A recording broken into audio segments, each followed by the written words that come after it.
आज दिनांक 17 जून की मुख्य खबरें।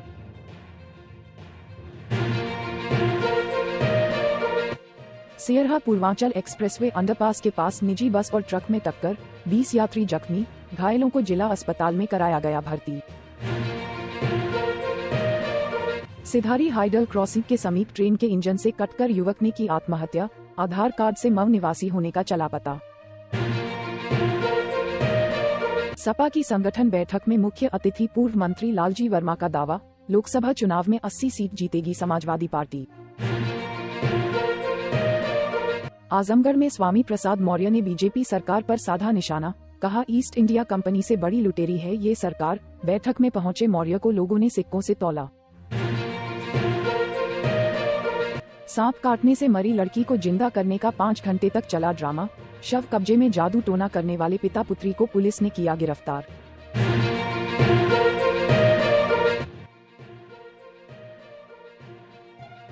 खबरें अब विस्तार से।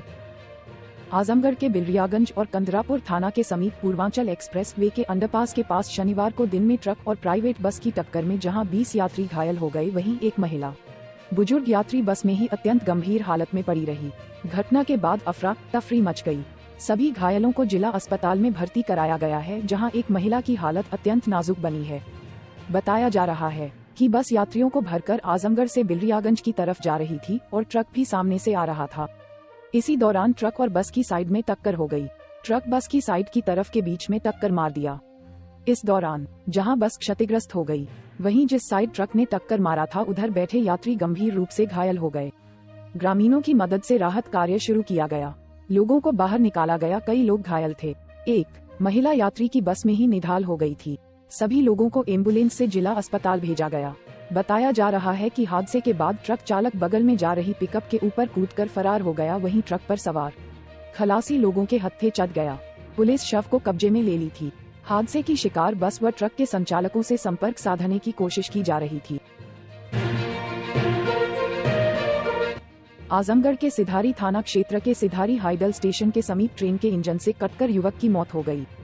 घटना शनिवार सुबह की है।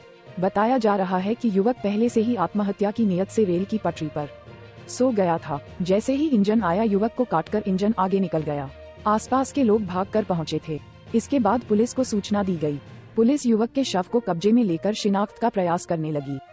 युवक के कपड़े से आधार कार्ड मिला, जिससे उसकी पहचान 20 वर्षीय शिवशंकर पुत्र अशोक निवासी चकरा थाना हल्धरपुर जिला मऊ के रूप में की गई। हालांकि पुलिस आधार कार्ड पर दर्ज पते से परिजनों से संपर्क करने में जुटी हुई थी। शव को कब्जे में लेकर पंचनामा भरकर पोस्टमार्टम के लिए भेजने की तैयारी की जा रही थी और भी जांच पड़ताल में जुटी हुई थी। परिजनों का इंतजार किया जा रहा था। लोकसभा चुनाव के मद्देनजर राजनीतिक दलों ने अपनी सरगर्मियां तेज कर दी हैं। इसी क्रम में समाजवादी पार्टी के सदर विधानसभा क्षेत्र के जोनल सेक्टर और बूथ प्रभारियों की संगठन की बैठक शहर से सटे जमालपुर स्थित एक मैरिज हॉल में हुई। कार्यक्रम के मुख्य अतिथि पूर्व मंत्री लालजी वर्मा रहे। मीडिया से बातचीत करते हुए पूर्व मंत्री ने कहा कि राष्ट्रीय नेतृत्व ने मुझे आजमगढ़, लालगंज, जौनपुर और मछली शहर लोकसभा सीट के लिए प्रभारी बनाया है। मुझे जोन, सेक्टर और बूथ कमेटियों के बनाने की जिम्मेदारी दी गई है। कहा कि आज देश में भारतीय जनता पार्टी लोकतंत्र और संविधान के लिए खतरा बनी हुई है। ऐसी स्थिति में हमें समाजवादी पार्टी के कार्यकर्ताओं को पार्टी की नीतियों से लैस करके लोकतंत्र और संविधान के हिसाब से शासन सत्ता चलाने के लिए तैयार कर रहे हैं। उन्होंने कहा कि अखिलेश यादव जी ने कहा है कि हम प्रदेश की सभी 80 सीटों पर जीत दर्ज करेंगे। अभी कोई विश्वास नहीं कर रहा है, लेकिन अगर 1977 के लोकसभा चुनाव को देखें, उस समय भी कोई विश्वास नहीं कर रहा था कि कांग्रेस पार्टी का खाता नहीं खुलेगा। जिस तरह से उस समय कांग्रेस पार्टी सभी सीट हारी थी, उसी तरह हमें विश्वास है कि इस बार के लोकसभा चुनाव में समाजवादी पार्टी सभी 80 सीटों पर जीत दर्ज करेगी, ऐसा हमें विश्वास है।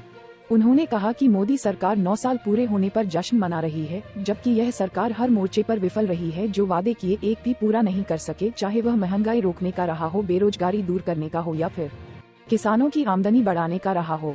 आज देश के संपत्तियों को बेचने के अलावा भारतीय जनता पार्टी का कोई काम दिखाई नहीं देता है। पूर्व मंत्री और सपा विधायक ने कहा कि जब लोग सत्ता में रहते हैं तो सब कुछ हरा हरा दिखाई देता है। ऐसा ही भारतीय जनता पार्टी के साथ हो रहा है। आज पिछड़ों दलितों का आरक्षण छीना जा रहा है। सरकारी नौकरियां निजी हाथों में आउटसोर्सिंग के माध्यम से दी जा रही हैं। आने वाले चुनाव में जनता जवाब देगी। उन्होंने दावा किया कि 2024 में विपक्ष की सरकार बनेगी।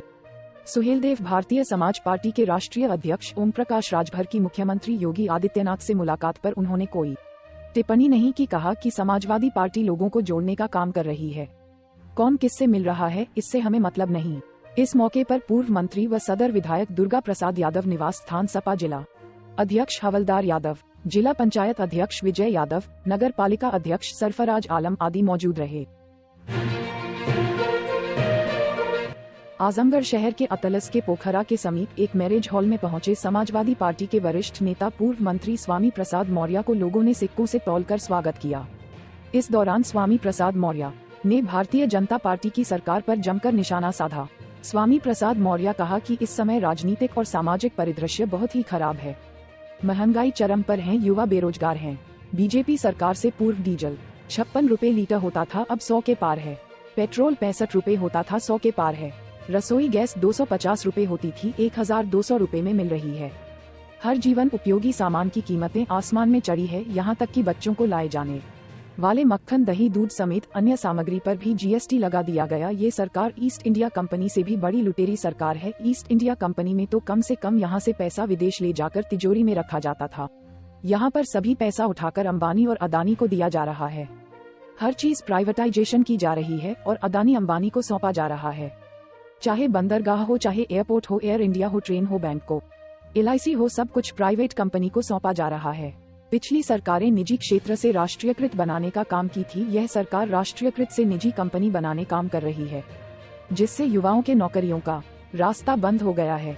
ये सरकार आउटसोर्सिंग में नौकरी देकर उसको सरकारी नौकरी मनवा रही है। देश में संविधान को कुचलने का कार्य किया जा रहा है।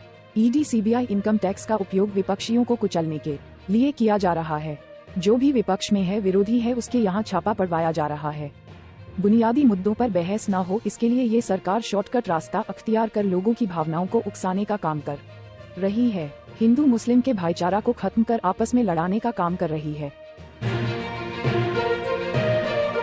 मुबारकपुर थाना क्षेत्र के अवाम गांव में गुरुवार की रात लगभग 9 बजे खाना बनाकर बचे आटा को स्टोर रूम में रखने गई गीता राजभर 19 पुत्र इंद्रजीत राजभर को सांप ने काट लिया। इस घटना की जानकारी जैसे ही परिजनों को मिली, परिजन लेकर सिधारी स्थित नर्सिंग होम गए, जहां डॉक्टर ने सदर अस्पताल के लिए रेफर कर दिया, पर जो सदर अस्पताल लेकर पहुंचे, जहां डॉक्टरों ने उसे मृत घोषित कर दिया। इसके बाद परिजन लेकर के गाजीपुर स्थित अम्बा के सती माई के स्थान पर गए। वहां भी कुछ फायदा न होने के बाद शुक्रवार की सुबह लड़की की दाह संस्कार करने के लिए ग्वारी घाट ले जा रहे थे। इसी दौरान यहां बाजार में एक लड़की मिली और उसने दावा किया कि मैं इस मृत लड़की को जिंदा कर दूंगी। इसके बाद परिजन गांव के पास नसरुद्दीनपुर गांव के प्राइमरी पाठशाला, जहां पर झाड़ फूंक करने वाली लड़की ने मृतक लड़की के शव को रखकर चारों तरफ गोला बनाया और घूम घूम कर मंत्रोच्चार करने लगी। लेकिन 5 से 6 घंटा बीत जाने के बाद भी लड़की जिंदा नहीं हुई। इसी दौरान मौके पर पुलिस पहुंची और मृतक लड़की के शव को कब्जे में ले पोस्टमार्टम की भेज दिया। वही झाड़ फूंक करने वाली लड़की को पुलिस चौकी में बैठाकर पूछताछ कर रही है। SP सिटी शैलेंद्र लाल ने बताया कि जादू टोना करने वाले व्यक्ति और उसकी पुत्री को संबंधित धाराओं में गिरफ्तार कर लिया गया है।